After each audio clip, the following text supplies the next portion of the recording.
Nobody knows what to think about Mega Greninja. On the one hand, it is one of the fastest Mega evolutions, period. On the other hand, it's kind of frail. On the one hand, it has a lot of points in both its attack and special attack, which isn't commonly thought to be very good. But on the other hand, it's actually one of the few Mega evolutions that can be a mixed attacker using both its attack and special attack stats. I think what makes Mega Greninja the hardest to predict is actually its ability. It's called Protean, and it changes Mega Greninja's type to be the type of the move that it's about to use. This used to be a very good ability. However, now I would say it's actually more of a liability than a help. That's because Protean used to work on every move. Every time Greninja would use a move, it would change type. But now it only works on the first move Mega Greninja uses every time after it switches in. Surely you can hear that. That's so loud. I don't know if they're gonna stop. Okay, hello, sorry, they're doing construction. Okay, so Protean changes Greninja's type, but only the first time after Greninja enters the field every time. And this is not necessarily a huge problem, but it is a problem when you think about the fact that Pokemon are stronger when they use moves that match their type. So if Greninja uses Protect, it'll turn into a normal type Pokemon, and now its water and dark moves will be weaker. However, if Greninja's first move is a fighting move or an ice type move, then that move will be stronger. So a big part of how good Mega Greninja will be will depend on which type it is in that given battle and which moves it even has access to. There's one move in particular that I think could be really strong on Mega Greninja, and that's actually Blizzard. Blizzard is a super powerful move and hits both your opponent's Pokemon, and it has a chance to freeze them. In order for Blizzard to be 100% accurate, it needs to be in the snow, so we'll be adding a snow setter in a second, but the nice thing about Greninja is it actually gets a couple of fighting moves which can be used to take out Tyranitar, and Tyranitar is the natural predator of every snow team. Greninja unfortunately doesn't learn any good water moves. It can use Hydro Pump, but you're gonna miss and then Greninja's gonna die. So I'll use Dark Pulse, Low Kick, Blizzard, and Protect. To set the snow, you would normally go with Alolan Ninetales, but it's actually not the most offensive snow type setter. Snow type, ice type, whatever, snow warning setter. My goal here is to overwhelm the opponent with Blizzard spam from 2 fast Pokemon, and Ninetales just doesn't have the damage output. So instead I'll be using Vanillix. Vanillix is an ice cream cone. It's a pure ice type Pokemon with a number of good ice type moves. I'll be using 4 different ice type moves here. And with a Choice Scarf, it's actually really fast.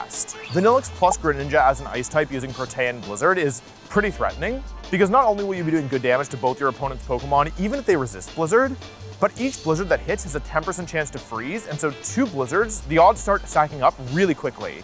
Now, Greninja and Vanillix are a strong combination, but the truth is that they have some trouble with super specially bulky Pokemon, and with a couple in particular. I'm a bit worried about Mega Floette, who does a ton of damage, hits Greninja for super effective damage unless it changes type, and also is just one of the most popular Mega evolutions right now.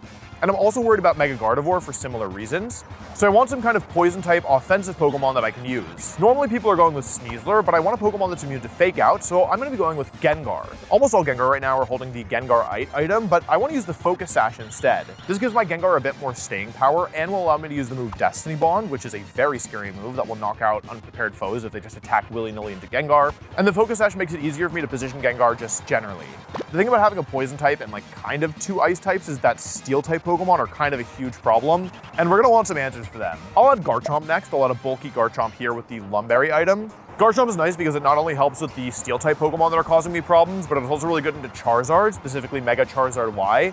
Sun is a pretty big issue for the team right now because Vanillix doesn't really want to switch into Charizard, unlike Tyranitar or Politoed. And Garchomp is not only super bulky, but also has access to the move Rock Slide, which will do tons of damage and probably one-hit KO most Charizard. I mentioned earlier that Greninja doesn't learn any good water moves, so I won't be using one here, but water-type coverage would still be really nice, especially to the fire-type Pokemon that my ice moves really can't touch. I do have Garchomp, but Garchomp is a physical attacker, and the most popular fire-type Pokemon right now is Incineroar, who weakens all physical attackers every time it switches in. So I need something more for Incineroar for sure. So the 5th Pokemon on this team is Milotic. It's a really bulky water type that can support the team with Icy Wind to slow down opponents, and Scald, which can burn pretty much anything it touches unless it's a fire type, in which case it's probably weak to Scald in the first place. But Milotic also has the ability Competitive, which gives it 2 stages of increased special attack whenever any of its stats are lowered. This makes it one of the best Pokemon to deter Incineroar, because while Milotic isn't that strong at neutral special attack, at +2 it becomes very difficult to ignore, and also very difficult to remove just naturally thanks to its good bulk. Speaking of Incineroar, the last Pokemon on this team is Incineroar. It's good against Incineroar, it's good against Sun, it pairs well with Milotic, it helps into some of the problematic steel types like Aegislash, and it gives us more tools against Trick Room, which is a bit of a problem given how fast our upper end is. And that's the team. You're about to watch 3 battles with this team, and if you really like it, there's 2 more available on Patreon, as well as bonus battles with literally every other team that I've used for the entire month, as well as a full-on masterclass, by the way. If you're interested in learning competitive Pokemon, we're posting another lecture every single week. At the time you're watching this, 2 of the lectures are already out. The 3rd one will come out this Saturday. But if you don't have the funds or you're not interested, all the content on this channel remains free. So yeah, if you want to subscribe to get more, that's good. But otherwise, here's the team. Here's me playing with it. Forgive my hair. I'll explain tomorrow. Bye-bye. Okay, here we are with the Mega Greninja team. There's the rental code up top if you are interested in using this team for yourself. Here are the stats. I will move my big ol' head here so you can take a look at that. But yeah, I'm really curious to see how this team does. Initially, my impression of Mega Greninja is that it wasn't super strong. Like, I think it's got some stuff going for it, but it's kind of awkward in that it has both a high physical and a high special attack stat, and that can make it a little bit weird to use. However, in my practice games on Showdown with this team, I actually did quite well. So, I mean, I think it's probably not a top tier Mega. I think it really does suffer because it doesn't learn a water move, but having stab on potentially every move is a really big deal. I think that if it was old Protean where it changed like indefinitely rather than only on the first one, this would be a Pokemon that was definitely like more worth considering. But that being said, I think that like, I'm curious to see how it feels, how it feels with Blizzard, because Blizzard is just such a powerful move, and giving it the ice typing and getting the physical defense boost feels like it could be really big. So these are my first battles in Master Ball tier actually on this account. So that'll be cool to be able to play here. As we take a look at the opponent's team, I mean, they have Incineroar, which is scary. They also have Farigiraf, who's a bit scary, but they don't seem to have much explicit weather control. I need to watch out for this Glimmora, I think. Glimmora looks a bit spooky. My Milotic looks good here. Kind of like to do Milo plus Vanillix here, maybe with Garchomp and Greninja in the back.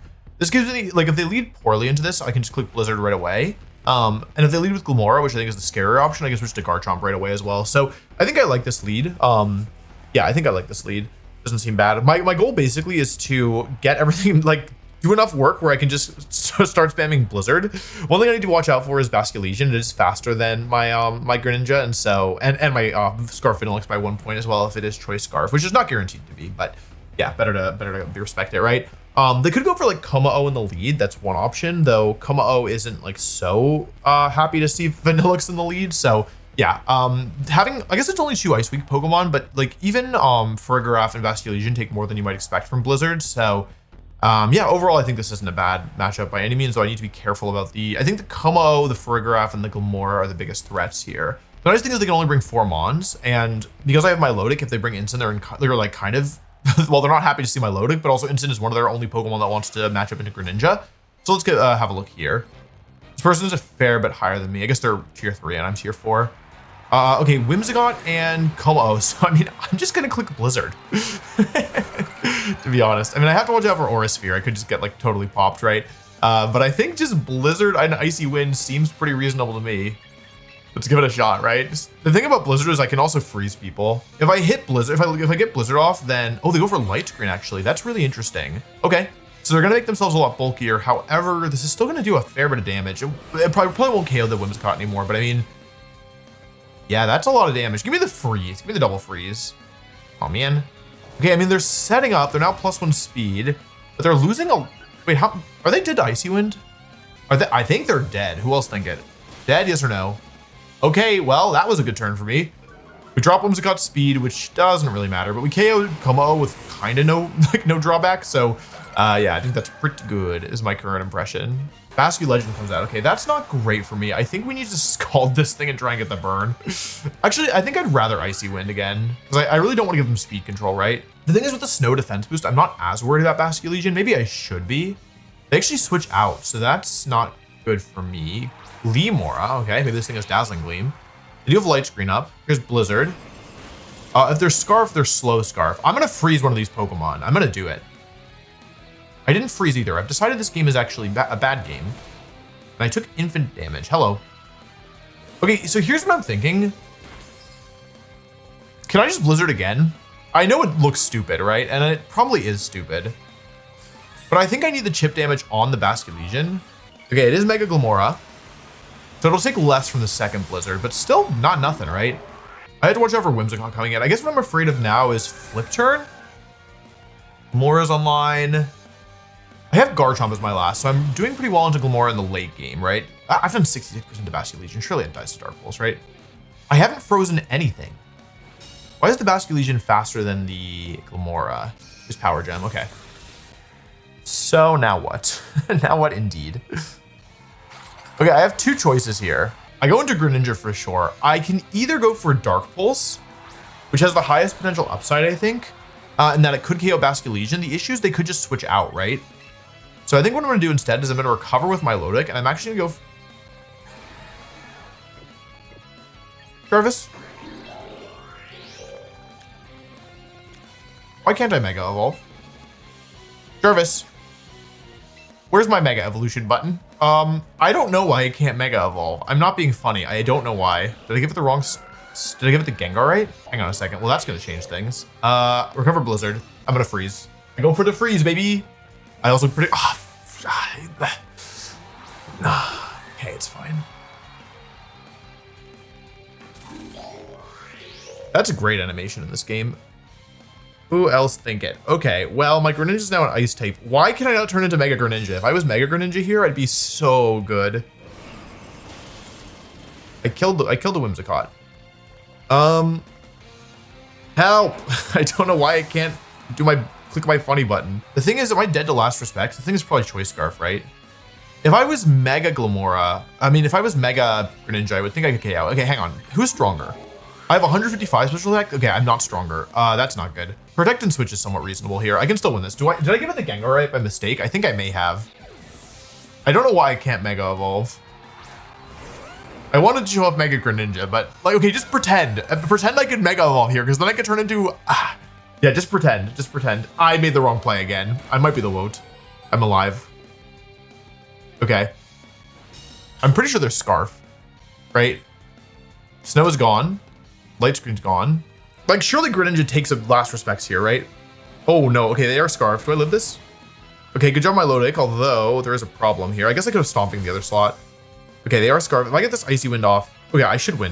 I should win now, unless they go for a really strange play here.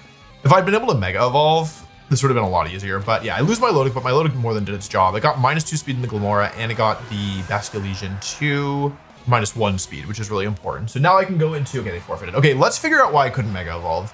I know I was supposed to show off Mega Glamora there, but I mean, not Mega Glamora, Mega Greninja there, but just pretend, just do me a favor and pretend that was Mega Greninja, because I mean, it still worked. Oh, I'm tier 3 now. I ranked up. Yippee! Okay, let's figure out what happened. Okay, taking bets now. What do we think the issue is? Do you think the issue is the Mega Stone? What item do you have? How do I tell the item? It's the Gengarite. I gave it the Gengarite. Oh, that's not supposed to happen. Okay, I'll say that's my bad. That is super my bad. Ah, okay. Yeah, okay, my bad. That's my bad. All right, my bad. Sorry. Okay, let's try again. It should be better. It should be even stronger this game now that I have Mega Greninja. Hello, I want to tell you about a cool project that I've been working on for a while. This is the Difference Notebook. It's a specialized notebook using a page layout that I designed based on how I take notes in competitive Pokemon. Inside every notebook, there's a QR code that takes you to a video that explains how to use the layout, so you don't need to know already. Anyway, I spent like a year designing this, and it's only available for pre-order for 1 more week, less than a week at this point. Something close. Put the date up on screen, because I guess a week is relative depending on when you're watching this. Thank you. I personally find note-taking to be super helpful in competitive Pokemon. I do it at literally every tournament. So if you have the means and it's something that you're interested in, check out vgcnotebook.com to learn more. There's also this video that you can watch if you want like a more in-depth explanation, but yeah, that's probably it for now. Okay, back to the video. Bye-bye. Okay, I just played a game that I am putting up on Patreon because Mega Greninja wasn't actually needed. My Lodic got to +6 special attack. But after the game, it was against a Trick Room team. I decided to change Destiny Bond on Gengar to Taunt. So now I have another way of potentially stopping Trick Room teams. This is one of the concepts that I was most worried about personally, is it's sand. I added Garchomp. Sand plus Rotom Wash is kind of a nightmare. I do think this is a game where my Greninja can be really strong, but I need to be really wary about how I approach things. So I think I do 1, 2, 3, 4 here. Garchomp is really strong. I need to watch out for Hydreigon for sure. I need to watch out for Excadrill for sure. I could lead with Instant, but I think into Sneasler I really don't want to. I can Blizzard down Corviknight. Yeah, I think in a perfect world, Greninja would get a big low kick off on some of these Pokemon. I suspect the Hydreigon is specs here, but I don't know for sure. I think my goal in this matchup is clear the Sneasler, clear the Sand, go from there. Rotom Hydreigon are the leads. Okay, that's probably bad for me. That's almost assuredly bad. I guess only one of these Pokemon can be Scarf, right? No switches. So here's Protect and Protect. Change my type. Garchomp protects.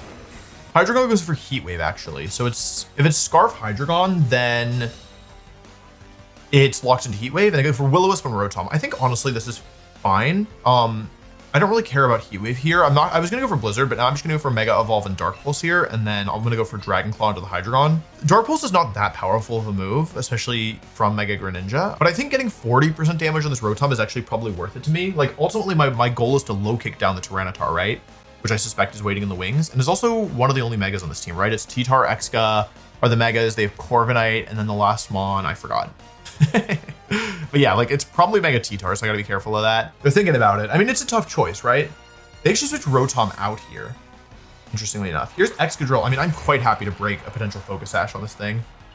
I'm honestly just happy to get damage on it. So now that I've Mega Evolved, I'm once again a Water and Dark type, so Heat Wave is no longer threatening to me. It's a little strange that they stayed with Hydreigon, though. Maybe it's not Scarf. No, it's Scarf. Okay, here's Heat Wave. We really don't want to get burnt here on Greninja. I do have Lumberry and Garchomp, which is nice.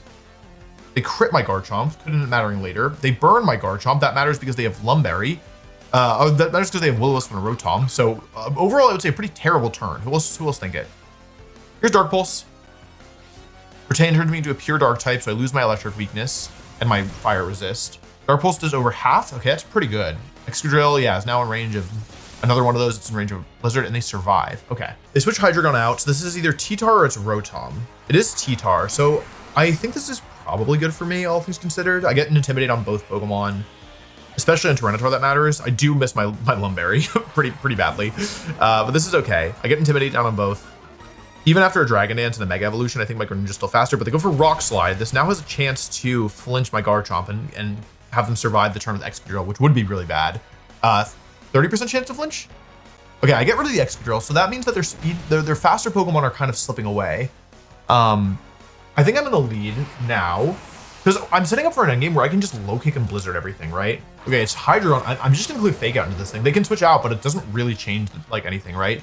So I Fake Out the Hydreigon, and I think I just go for Stomping into T-Tar. I could Dragon Claw here, but if they switch out, it's not like such a big problem for me. What we want to see is Tyranitar Mega Evolve. Once Tyranitar Mega Evolves, then our lives become a lot better because they can no longer reset the snow. I'm like delaying bringing in Vanillix until after they've Mega Evolved. I want to make sure that I win the Weather War in the end, so I can click Blizzard with Abandon.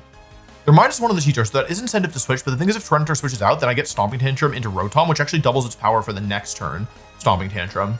Rotom, I think, is just going to have a little bit too much on its plate this game, although my back Pokemon are kind of frail. It's definitely not over. Okay, they don't Mega Evolve. I think Fake Out plus Sand will get the KO on the Tyranitar, or on the Hydreigon, which is good. Here's Stomping Tantrum. You should do over half. Yeah, 61%. What we're worried about here is Dragon Dance. Okay, that's what we're worried about. So now the game is a little bit different, yeah? How fast is Mega Tyranitar? It's actually 10 points faster. Eee. Okay, here's the good news. I got good news and I got bad news. The good news is that even at +1 speed, Tyranitar is not faster than Mega Greninja. So I'm actually still kind of okay. So I'm gonna go for Parting Shot here, and I'm gonna go for Stomping Tantrum here, because my theory is that if they attack, I have a chance. Like, they have to go for Rock Slide, I guess. They're neutral attack, right? But if they attack here, then I can just like sack Incin and go into Greninja and try and win that way. And actually, I can lock my Vanillix into Freeze Dry as the final attack. Yeah, my Greninja being so fast, faster than +1 Mega T-Tar, is a pretty major deal, I think. And this could be Adamant Nature T-Tar as well. Yeah, I just need to make sure they don't get a second Dragon Dance up, which I can do by going for Stomping Tantrum here. Yeah, this Greninja's pretty scary, but okay, now it Mega Evolves. So now I have officially won the Weather War. I was waiting for this. Oh, they're slow, they're bulky. And they go down. Okay, cool. Very, very good. Okay. They go for Hydro Pump into my Garchomp. I should survive that. I'm pretty bulky. Another Rotom's a -1. Yeah, I think this was just kind of... Yeah, I don't think this one was very close. Although, like the thing is, if they'd flinched me with Rock Slide, then it would have been totally different. Yeah, they forfeit. Yeah, I think in this game, the really nice thing is that I had the Tyranitar locked down because I had Mega Greninja present in the back. I think by having such a fast Pokemon with a super effective move there, yeah, it was like totally feasible that I could be like able to handle it even with Dragon Dance. So even though Greninja didn't end up, it wasn't needed in the end. It was nice to have. I would love to get a game where I can just click Blizzard a billion times. That's my favorite way of using Mega Greninja. Just Blizzard, Blizzard, Blizzard, Blizzard, Blizzard, Blizzard, Blizzard. It's hard when they have weather, is what I'll say about it. This team doesn't have weather. It does potentially have Wide Guard, though. I have Gengar. Okay, should we just try it? It's not like we think it's going to work, but should we try it? We definitely need Gengar here. And then last Mon, do you think you're going to bring Incin? Okay, like this, Milotic is actually really good here. I should just bring Milotic, but like Milotic's not funny. You know what I mean? I'm going to try Blizzarding everything to death. Yeah, this could definitely backfire in a pretty major way. I have no, this is a terrible, terrible, terrible terrible strategy. Like if they lead instant, if they even have instant, if they have Rotom Wash, there's just so many ways that this can go badly. I guess I do have Freeze Dry as an option. God, but if it works, it's so funny. Yeah, not bringing instant into this or Milotic into this was definitely a choice. I just want to Blizzard everything to death. The thing is, if they're not very careful, I will be able to Blizzard everything to death. That's my theory at least. Rotom Coma. Oh well, this looks like Blizzard food. Actually, I can lock into Freeze Dry here if I want and get some big damage onto the Rotom. I can lock into. I don't need to Blizzard. I can Freeze Dry Blizzard, right? I can Freeze Dry here and Mega Evolve and Blizzard. Mega Greninja is not so bulky, so it's possible that like a Choice Scarf Rotom Thunderbolt would really mess me up here. Okay, if it's Scarf, it's not that fast. Blizzard does 75, or Freeze Dry does 75% to Rotom. And I go for Blizzard. I'm now an Ice type, so I mean Rotom resists this and Como's pretty tanky, so I don't think I'll get the KO in either. Well, I was half right. Como goes down to 1 Blizzard. Thunderbolt. Okay, but it's a little bit late for that. Greninja's already changed its type. I would have survived anyway. No para. Excellent, excellent, excellent, excellent. So I am now an Ice type, which is a little bit awkward. I would love to just click Blizzard here, but I'm gonna go for Freeze Dry into Floette. I'm gonna go for another Blizzard. Every Blizzard is a dream. Every Blizzard is a prayer. They don't have any healing on this team, so once I get like hit Floette with Blizzard and Freeze Dry, the healing is like really not there. And even if they go for Calm Mind, I have Gengar in the back who could potentially clean up. My real fear here is that this is still Scarf Rotom, which would throw a bit of a wrench into the plan. But it's probably fine, right? It's just hard for them to like reposition here. They switch Rotom out, so something in the back is taking a Blizzard. Probably AG? Yeah. Aegislash comes in. Isn't gonna look like much damage. They actually Mega Evolve as well. But it could matter, because like none of my Pokemon can do that much. Is Gleam gonna kill both my guys? Sorry, I'm just thinking out loud. I think this is gonna do a lot to Floette, by the way. Like, I don't think it's gonna KO, but it should do like, okay, never mind. This is really bulky Floette. Freeze? Freeze? Freeze? Freeze? That's a lot of damage. Show me the freeze? Freeze? Freeze, please. I think I'm good at Pokemon. I'm so good. Okay. Well, I'm just gonna Freeze Dry here, and I'm gonna Blizzard again. I should probably Dark Pulse the Aegislash, but I think if I get rid of the Floette, I'm gonna win. So I'm gonna go Freeze Dry plus Blizzard. I guess they could go for Wide Guard here, but okay, yeah, they go for Protect, but it doesn't work. Here's Freeze Dry. I have a chance to freeze the Aegislash here as well, which would be very funny to me. Okay, here's Blizzard. And now they go into Sword form here, unless they get frozen. They get rid of Floette. Okay, cool. Yeah, I mean, Mega Floette is good, but like, yeah, eating many Blizzards is just too risky. I'm probably losing them on here, almost certainly. Almost assuredly, okay? But they go into my Vanillix, who survives, actually. They're thinking about it. They're really thinking, okay, they forfeit. Well, GG's, yeah. This is kind of what I envisioned with Mega Greninja, is just click Blizzard a bunch and hopefully win the game. And that's exactly what happened. So overall, I think Mega Greninja is a fun Pokemon. I think you can do some silly things with it thanks to its ability to change type. But I think that overall, like, I don't think that this is its final form. I think the stats really are awkward, and I think it probably like is best in the close team sheet format like we're playing here, because if my opponents knew that I had like Low Kick and Blizzard, they'd probably make, and Freeze Dry, they'd probably make different decisions. So I think it's a fun Pokemon. I don't think it's the strongest Mega Evolution. I think if it's your favorite Pokemon of all time, you can use it. But yeah, that's kind of my current impression. I'm sure we'll see some Greninja over the next, Champions period, but I don't think it will be like winning that many tournaments, but I think it's probably like, I wouldn't be shocked to see it near the top. So okay, thanks for watching. If you enjoyed this video, you can check out the one from yesterday, which I think should be the video where I play without having any, like, starting a fresh account with no resources and no trading or anything. If not, there'll be another video here. Anyway, thanks for watching. Bye-bye.